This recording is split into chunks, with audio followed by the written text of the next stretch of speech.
The federal government is set to miss its 2030 target to cut carbon emissions by at least 40% below 2005 levels by 2030, according to the latest audit from the Commissioner of the Environment's Office. The Commissioner's poll reports looked at 5 key areas: the government's fleet of zero-emission vehicles, construction of charging stations, monitoring the catch of marine fisheries, the status of environmental petitions presented to Parliament, and the government's progress on reducing emissions.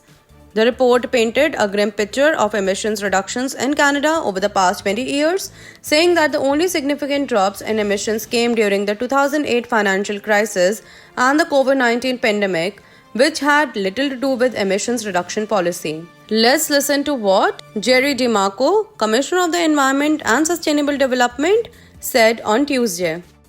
Targets and plans have come and gone, and Canada has yet to deliver on any.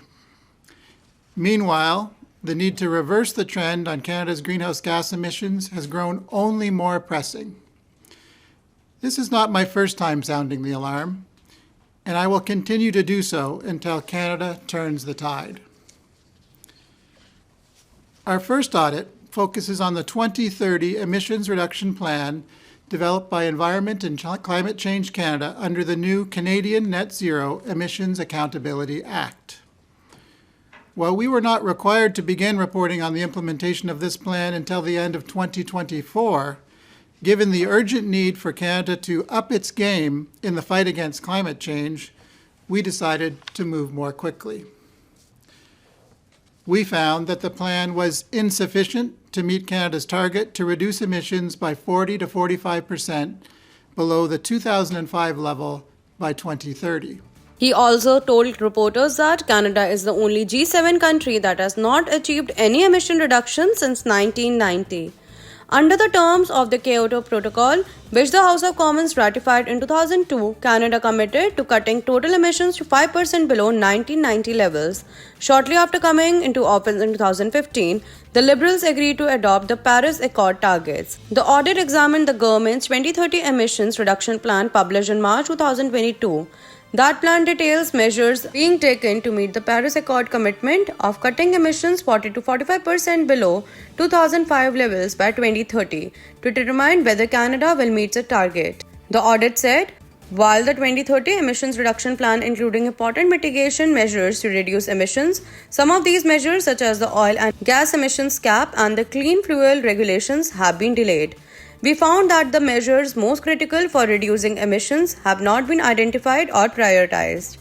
DeMarco's audit said the Liberal government later cut its projections for how much it would reduce emissions, first to 36.4% below 2005 levels and then again to 34%.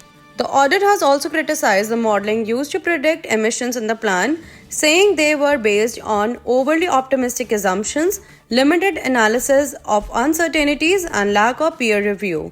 The report said the need for high-quality modeling is all the more important given that there has been no sustained downward trend in Canada's emissions since 2005. The federal government issued a statement Tuesday welcoming the report and saying the work on the Commissioner is an integral part of its plan to meet emission targets and protect the environment. Environment Minister Stephen Guilbeault said in a statement that the Commissioner is correct. There is still work to be done to meet our ambitious but achievable 2030 goal of at least 40% emission reductions. We still have major initiatives under the development and we will continue to look for more opportunities to reduce emissions.